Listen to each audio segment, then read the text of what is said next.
Captain Sarah Chen had heard it all before. We need a real soldier for this mission, not a walking dictionary. Can she even carry a rifle, or does she just carry phrasebooks? I didn't know the Army started hiring librarians. She stood in the briefing room at Forward Operating Base Hammer, a dusty outpost 30 miles outside Kandahar, Afghanistan. Around her sat 12 Special Forces operators, all men, all hardened by combat, all looking at her like she didn't belong, and technically, she wasn't supposed to be there. Sarah was a translator, a linguist. She spoke 6 languages fluently, including Pashto and Dari, the primary languages of Afghanistan. That was her job. That was all she was supposed to be. But when the lead translator for Operation Sandstorm broke his leg in a vehicle rollover 2 days before the mission, someone up the chain decided Sarah would take his place. The men didn't like it, especially Staff Sergeant Brock Tillman. He sat at the front of the room, arms crossed over his broad chest, a toothpick hanging from the corner of his mouth. He was the team leader, experienced, decorated, and loud. "Listen," Tillman said, his voice cutting through the murmurs. "No disrespect, Captain, but this mission is high risk. We're going into a Taliban-controlled village to meet with a local informant who says he knows where a high-value target is hiding. If things go sideways, and they will go sideways, we need people who can fight, not people who can conjugate verbs." A few of the men chuckled. Sarah didn't blink. She'd been in the Army for 8 years. She'd deployed 3 times. She'd passed airborne school, ranger school, and one of only a handful of women to do so, and she held a black belt in Krav Maga. But none of that mattered to these men. All they saw was her role. Translator support. Staff, not a warrior. "I understand your concern, Sergeant," Sarah said calmly. "But I'm here because I'm the best option you have. The informant only speaks Pashto. No one else on this base is fluent except me. So unless you want to rely on Google Translate, I'm your girl." Tillman snorted. Google Translate might be safer. More laughter. Sarah's jaw tightened, but she didn't respond. She'd learned long ago that arguing with men like Tillman was pointless. You didn't earn their respect with words, you earned it with action. The mission briefing continued. The plan was straightforward. They'd travel in 2 Humvees to the village of Jaridasht, meet with the informant in a compound on the east side, gather intelligence, and get out before sunrise. Total time on the ground, 20 minutes. Simple, clean, in and out. But Sarah had been in Afghanistan long enough to know that nothing ever went. According to plan, they left the base at 0200 hours. The night was cold and silent except for the rumble of the Humvees cutting through the desert. Sarah sat in the second vehicle, squeezed between 2 operators who barely acknowledged her presence. She checked her rifle, an M4 carbine she'd been issued for the mission, and made sure her body armor was secure. Tillman's voice crackled over the radio. 5 minutes out. Stay sharp. Sarah's heart began to beat faster, not from fear, from anticipation. She'd been on missions before, but always in a support role, always in the background, always overlooked. Tonight felt different. The Humvees slowed as they approached the village. Mud brick houses lined narrow dirt roads. No lights, no movement, just shadows. Tillman's vehicle stopped first. Sarah's followed. "Dismount," Tillman ordered. The team moved quickly and quietly, forming a perimeter around the compound where the informant was supposed to meet them. Sarah stayed close to Tillman, her rifle ready, her senses alert. The compound was small, a single-story building with a wooden door and no windows. Tillman knocked 3 times. No answer. He knocked again. Still nothing. "Maybe he got cold feet," one of the operators muttered. Tillman looked at Sarah. "You sure this is the right place?" Sarah nodded. "This is it." He said the east compound. "This is the only one on this side." Tillman cursed under his breath. "All right. We wait 2 more minutes. If he doesn't show, we're gone." They waited. 1 minute, 2 minutes, nothing. "Pack it up," Tillman said. "Mission's a bust."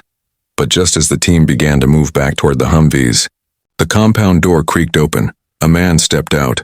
Thin, nervous, mid-30s. He looked around frantically before locking eyes with Sarah. "Salam alaikum," Sarah said softly. "Peace be upon you." The man's shoulders relaxed slightly. "Wa alaikum salam." "And upon you, peace." He motioned for them to follow him inside. Tillman hesitated. "I don't like this." "He's scared," Sarah said.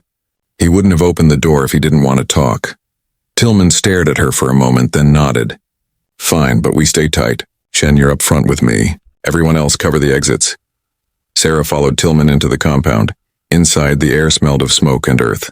A single oil lamp flickered in the corner. The informant sat on the floor, gesturing for them to sit as well. Sarah knelt beside Tillman and began translating. He says the target is close, Sarah said. A Taliban commander named Zahir. He's hiding in a house 2 kilometers north. He's planning an attack on a coalition convoy in 3 days. Tillman leaned forward. How does he know this? Sarah translated the question. The informant spoke quickly, his hands trembling. He says Zahir is his cousin, Sarah continued. He wants him stopped before more innocent people die. He has coordinates. He has photos. The informant pulled a crumpled piece of paper from his pocket and handed it to Tillman. Tillman studied it, then keyed his radio. Command, this is Titan 1. We have actionable intel on HVT Zahir, requesting immediate extract and... The explosion shook the walls. Then the gunfire started. It happened so fast. The compound door blew inward. Dust and debris filled the air. Shouts in Pashto, muzzle flashes, chaos. Tillman was thrown backward, slamming into the wall. Sarah hit the ground hard, her ears ringing. Taliban fighters poured into the room. The informant screamed. One of the operators returned fire, dropping 2 fighters before taking a round to the shoulder. He went down. Sarah's training took over. She rolled to her knees, raised her M4, and fired 3 controlled bursts. 2 Taliban fighters dropped. A third ducked behind a column. Tillman! She shouted. He was dazed, blood running from a gash on his forehead. Outside, the sound of gunfire intensified. The rest of the team was pinned down. The Taliban had ambushed them and they were outnumbered. Sarah grabbed Tillman by the vest and dragged him toward the back of the room. Stay with me, Sergeant. He blinked, trying to focus. Chen, I've got you, she said. But we need to move, now. Another explosion rocked the compound. Part of the roof collapsed. Sarah's mind raced. They were trapped, outgunned. The team outside couldn't get to them without taking heavy casualties. She looked at Tillman, at the wounded operator, at the informant cowering in the corner, and she made a decision. Listen to me, she said, her voice steady and strong. We're not dying here. Not tonight. Tillman stared at her, still dazed. But in his eyes, something shifted. Recognition. Respect. Because in that moment, Captain Sarah Chen wasn't just a translator anymore. She was a soldier, and she was taking command. Sarah's voice cut through the chaos like a blade. Ramirez, she shouted to the wounded operator, clutching his shoulder. Can you shoot? He grimaced, nodded. Yeah, I can shoot. Good, cover that doorway. Anything that moves, you drop it. Ramirez shifted position, bracing his rifle against a fallen beam. Blood seeped through his fingers, but his eyes were sharp. Sarah turned to Tillman. Sergeant, I need you focused. How many men do we have outside? Tillman shook his head, trying to clear the fog. 10 operators. 2 vehicles. Radio? He fumbled for his handset, pressed the transmit button. Static. Then voices, shouting, gunfire. Titan 2, this is Titan 1. What's your status? The response was broken, frantic. We're pinned down. RPG took out the lead Humvee. 3 wounded. Can't reach your position. Sarah grabbed the radio from Tillman's hand. Titan 2, this is Captain Chen. Listen carefully. We're trapped in the compound. Enemy forces have us surrounded. Do not attempt to breach. I repeat, do not breach. You'll take too many casualties. A pause. Then a different voice, skeptical. Captain, we can't just leave you in there. You're not leaving us, Sarah said firmly. You're going to provide suppressing fire on my command. We're going to fight our way out. Another pause. Longer this time. Then, understood. Awaiting your signal. Sarah handed the radio back to Tillman and moved to the shattered doorway. She counted muzzle flashes outside. At least 15 Taliban fighters. Maybe more. They'd been set up. The informant wasn't trying to help them. He'd led them into a trap. She turned to look at him. He was still huddled in the corner, shaking, eyes wide with terror. Sarah crossed the room in 3 strides and grabbed him by the collar, hauling him to his feet. She spoke to him in rapid Pashto, her voice low and dangerous. You knew they were coming. The man's lips trembled. No, I didn't. I swear. She pressed the barrel of her rifle against his chest. Where is Zahir? I don't know. They forced me. They have my family. They said if I didn't bring you here, they would kill my children.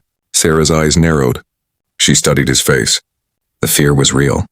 The desperation was real. He wasn't a traitor. He was a victim. She released him, stepped back. Stay down. Don't move. The informant collapsed to the floor, sobbing. Sarah returned to Tillman. He was coerced. Taliban threatened his family. This was a setup from the start. Tillman wiped blood from his eyes. Doesn't change our situation. No, Sarah agreed. But it means they planned this. They knew we were coming, which means they know our tactics, our positioning.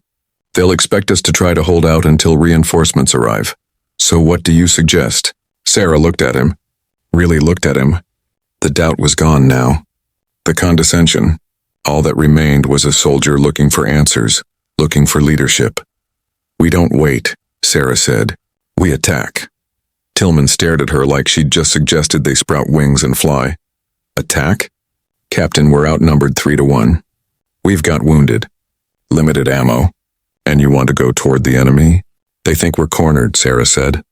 They think we're scared.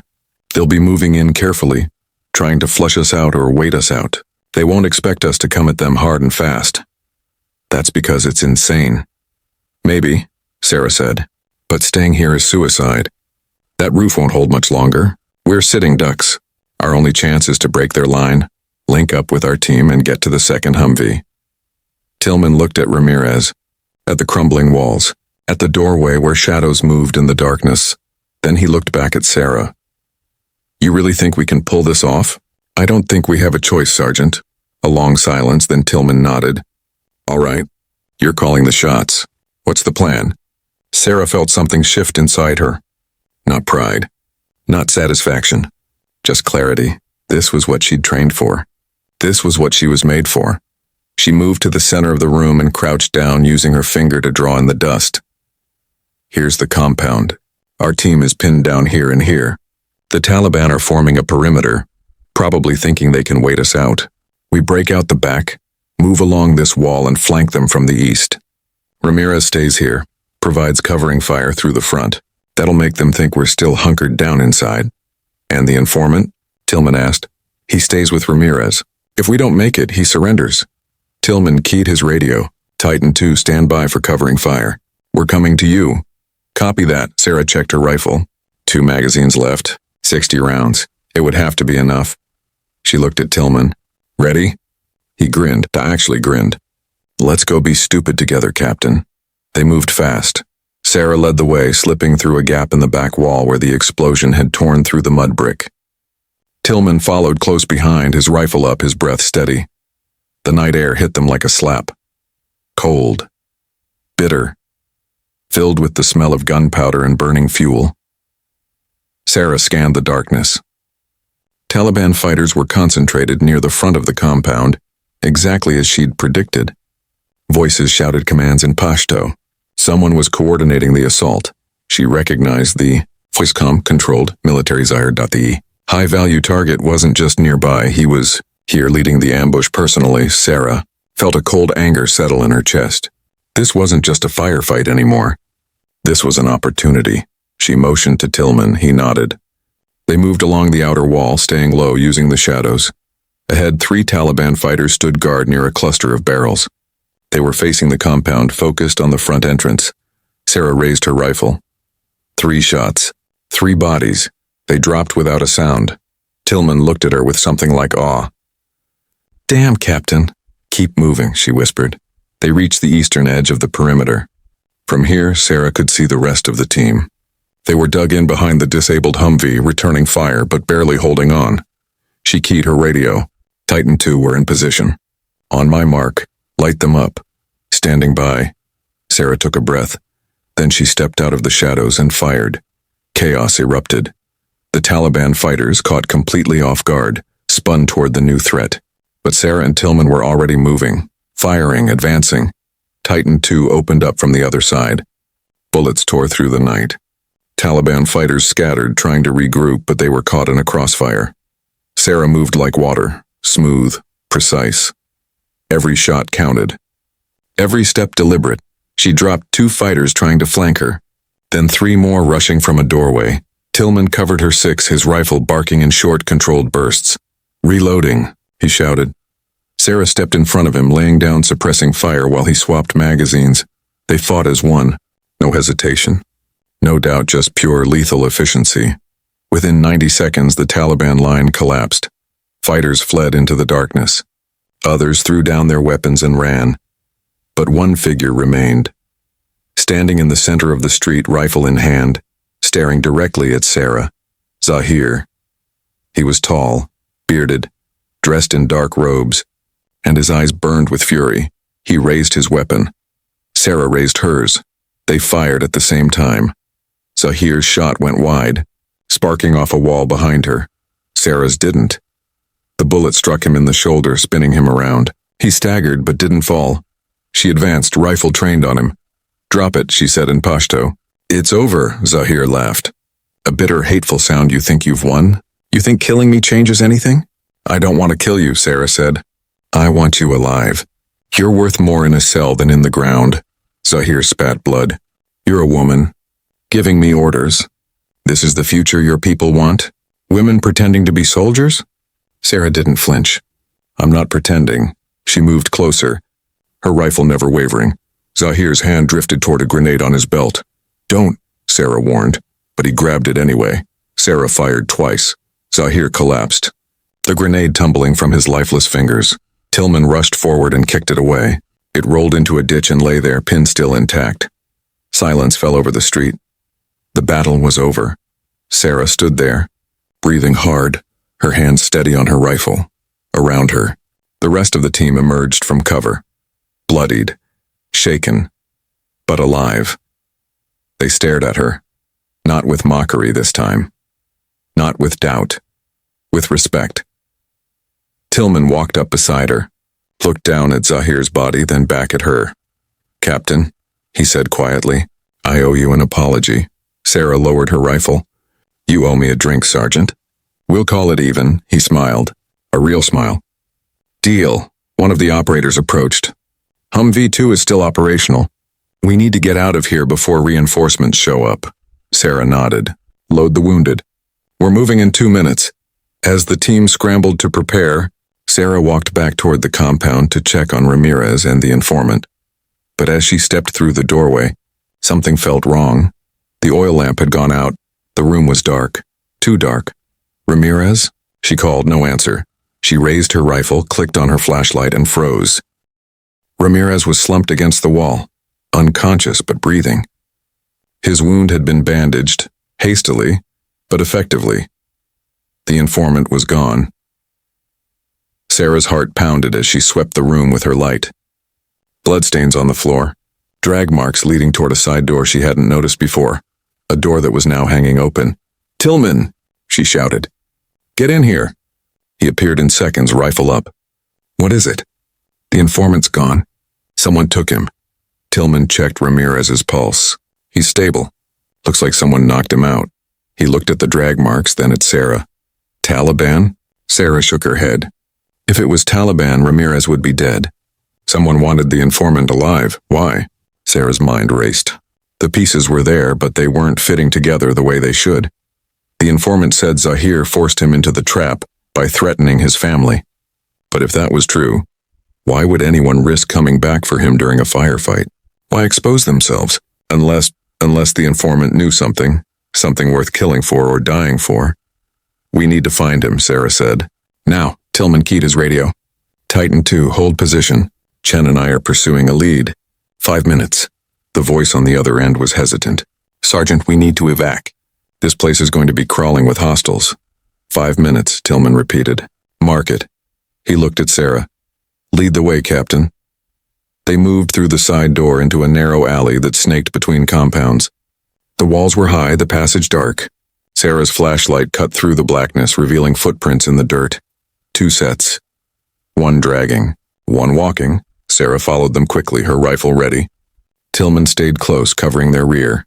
The alley opened into a small courtyard. In the center stood an old well. Beyond it, another building, larger than the others, with a flat roof and narrow windows. The footprints led directly to the entrance. Sarah stopped at the doorway, listening. Voices. Low. Urgent. Speaking English.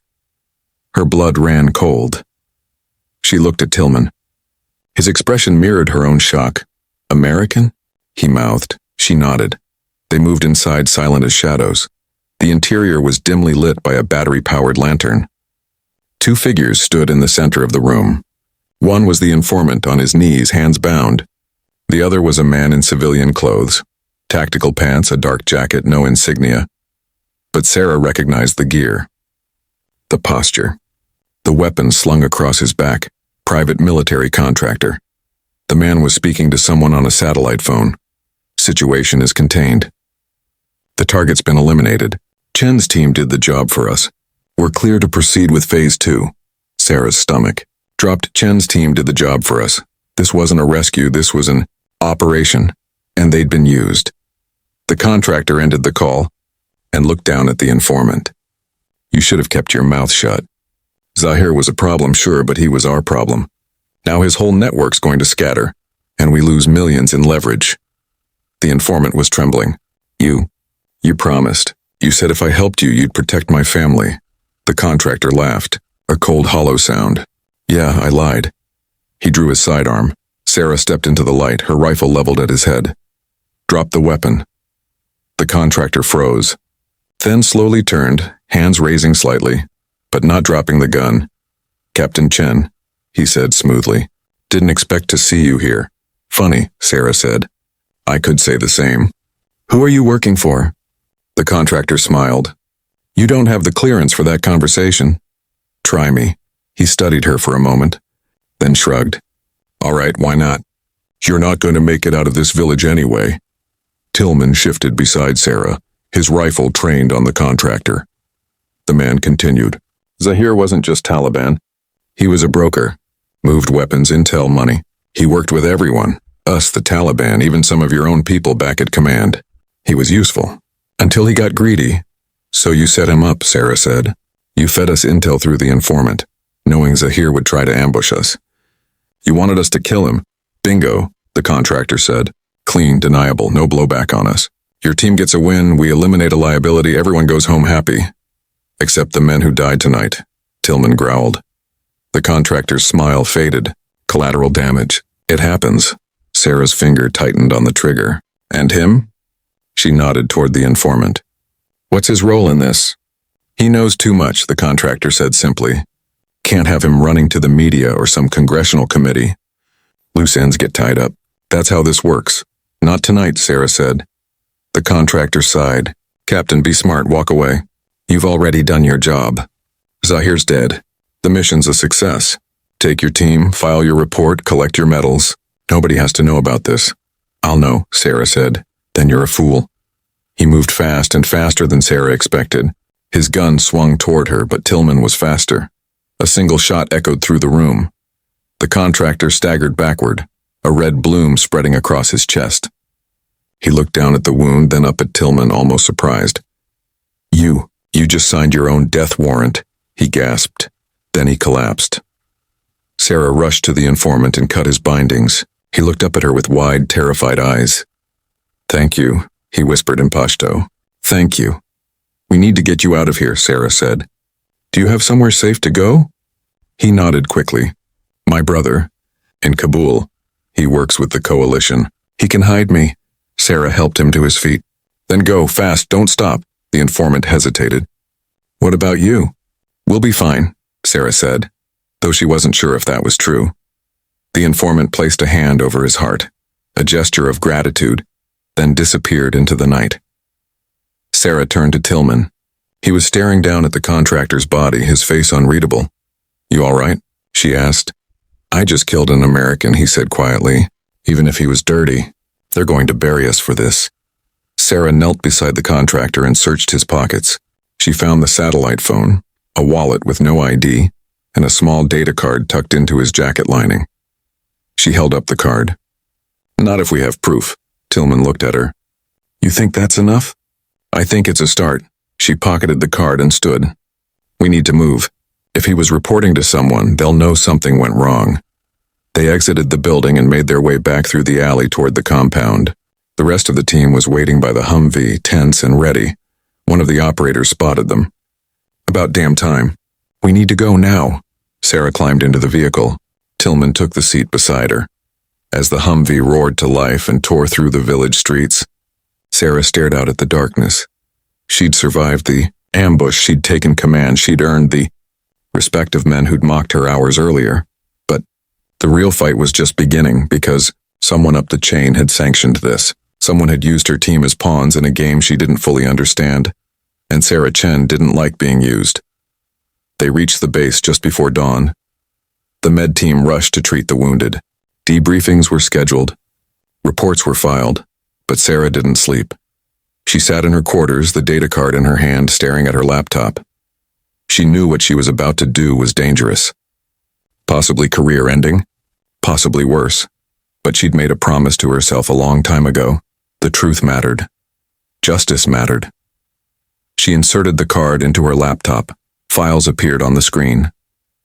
Dozens of them. Encrypted communications, financial transactions, names, dates, locations. And at the center of it all, one name appeared over and over: Colonel Richard Voss, her commanding officer. Sarah's hands went cold. Voss had authorized the mission. Voss had pushed for her to be the translator. Voss had access to all the intelligence. Voss was in on it. A knock at the door startled her. She quickly closed the laptop. "Come in." Tillman entered, his face grim. "We need to talk. I'm listening." He closed the door behind him and sat down. "I just got pulled into a meeting with the colonel. He wants a full report on what happened tonight. Specifically, he wants to know about the contractor." Sarah's heart raced. "What did you tell him?" "Nothing yet," Tillman said. "But he's asking questions. Pointed questions. Like he already knows some of the answers." Sarah met his eyes. "He does." She opened the laptop and turned it toward him. "Look." Tillman scanned the files, his expression darkening with every second. "Jesus," he muttered. "Voss is dirty." "Worse than dirty," Sarah said. "He's been running black market operations using military resources. Zahir was one of his assets. When Zahir became a liability, Voss set us up to eliminate him. And the contractor?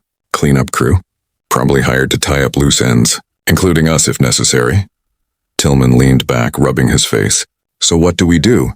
If we go public with this, Voss will bury us. He's got connections, power. We're just two soldiers." Sarah closed the laptop. "Maybe, but we have something he doesn't." "What's that?" "The truth," Sarah said. "And people who'll believe it." Tillman looked at her for a long moment. Then he nodded. "All right, I'm in." "What's the plan?" Sarah stood. "We go over his head. Straight to the Inspector General. We hand over everything. And we don't stop until someone listens. And if no one does," Sarah's eyes hardened, "then we make them." The next 48 hours were a blur. Sarah copied the data card 3 times. One copy went into a sealed envelope addressed to a journalist she trusted back in the States. One went to a military attorney she'd worked with years ago. The third stayed with her. Insurance. Because if Colonel Voss was as connected as she suspected, coming for him wouldn't just be dangerous, it would be deadly. Tillman kept his team quiet. Told them to stick to the official story. Taliban ambush, successful counterattack, high-value target eliminated. No mention of the contractor. No mention of the informant's abduction. Just a clean, heroic firefight.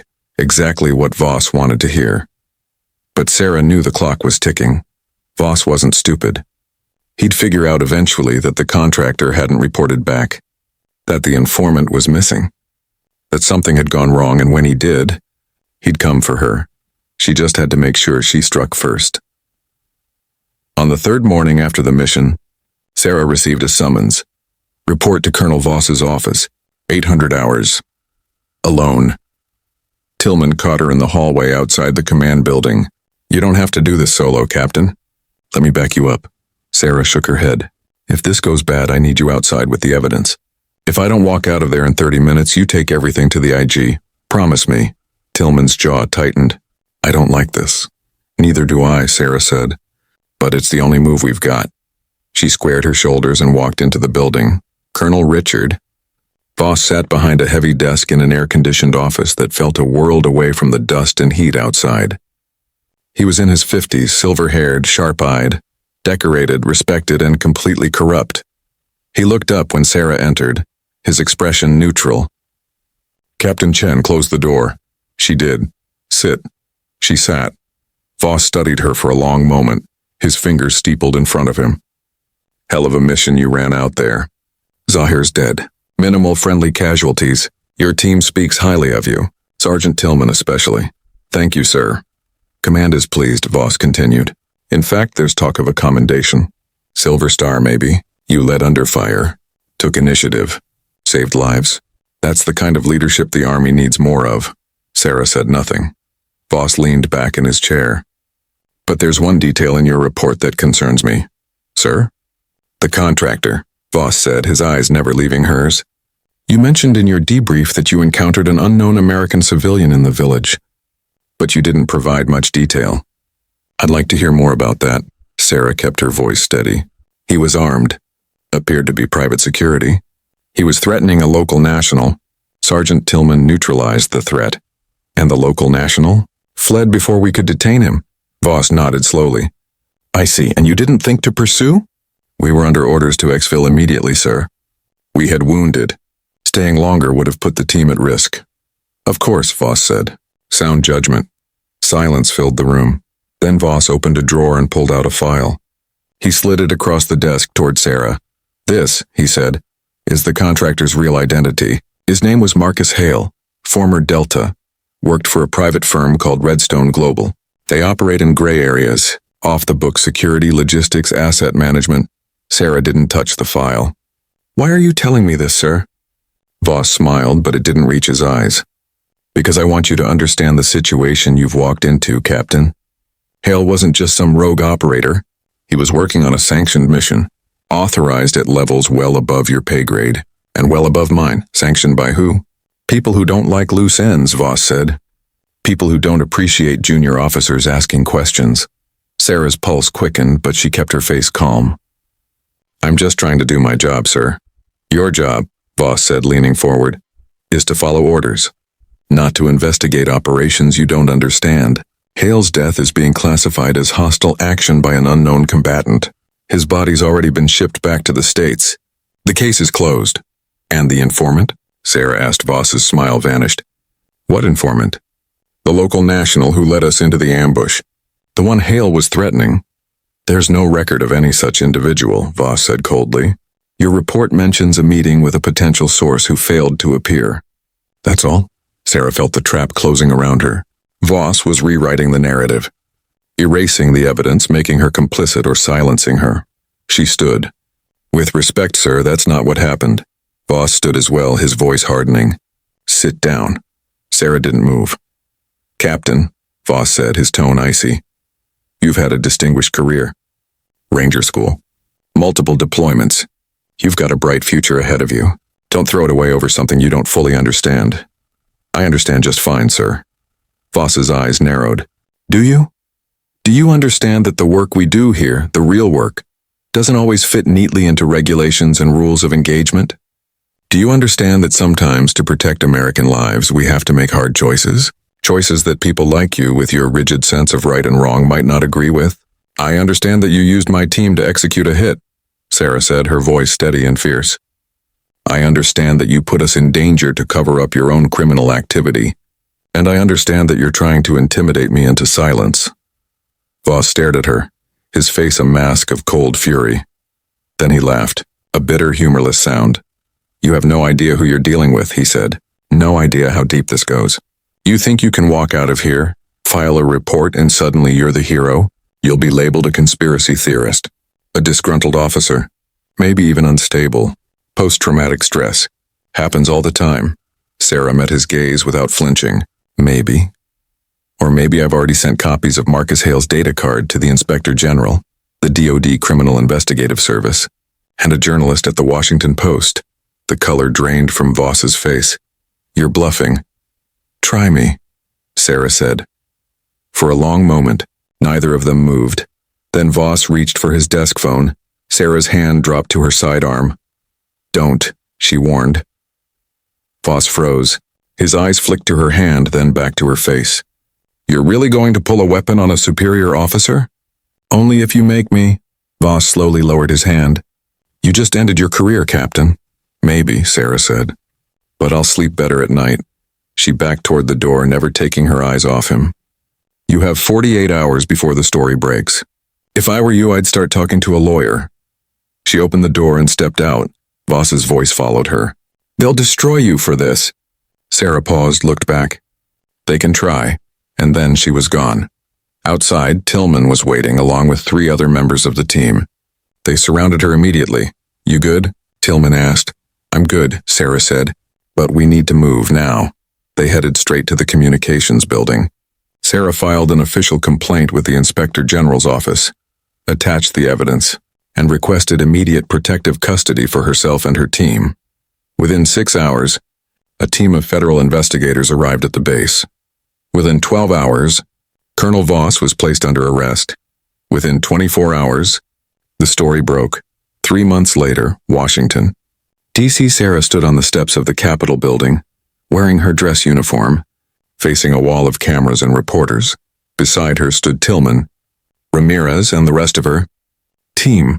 Behind her stood the informant, now safely relocated with his family under a new identity, and the military attorney who'd helped build the case. The congressional hearing had lasted 6 weeks, testimonies, evidence, cross-examinations, and in the end, the truth had come out. Colonel Voss had been running illegal arms deals and intelligence operations for years, using military assets and personnel as cover. Marcus Hale and Redstone Global were part of a network that stretched from Afghanistan to the Pentagon. Dozens of officers and contractors were implicated. Arrests were made. Careers were destroyed. And at the center of it all stood Captain Sarah Chen, the translator who'd been mocked, the woman they'd called just support. Staff, the soldier who'd refused to stay, silent. A reporter shouted a question. Captain Chen, there are some who say you betrayed your fellow soldiers by exposing this operation. How do you respond? Sarah stepped up to the microphone, her voice clear and strong. I didn't betray anyone, she said. I honored my oath. To support and defend the Constitution, not to protect criminals who hide behind uniforms and flags. Another reporter. What's next for you? Sarah glanced at Tillman. He nodded. I've been offered a position training the next generation of officers at West Point, Sarah said. I'm going to teach them that courage isn't just about facing the enemy in front of you. It's about standing up to the corruption behind you. Applause rippled through the crowd. As Sarah stepped away from the microphone, Tillman leaned in. Think they'll finally stop calling you just a translator?